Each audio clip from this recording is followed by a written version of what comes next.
गतिविधि करवाने वाले हैं। तमाम तरह के उसमें जानवरों का नाम जानकारी होगी आप लोग को। और सुबह आप लोग सो के अपने आप उठ जाते हैं। सारे लोग अपने आप उठ जाते हैं।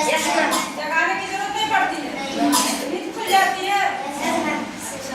चलो ठीक है, कोई बात नहीं, आप लोग बहुत अच्छे हैं। लेकिन इससे एक है, जैसे ये निशा है, निशा को जगाना पड़ता है।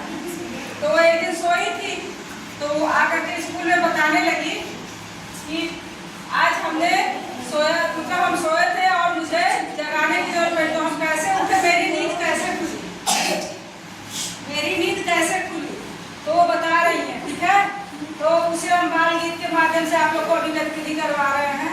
तो आप लोग तैयार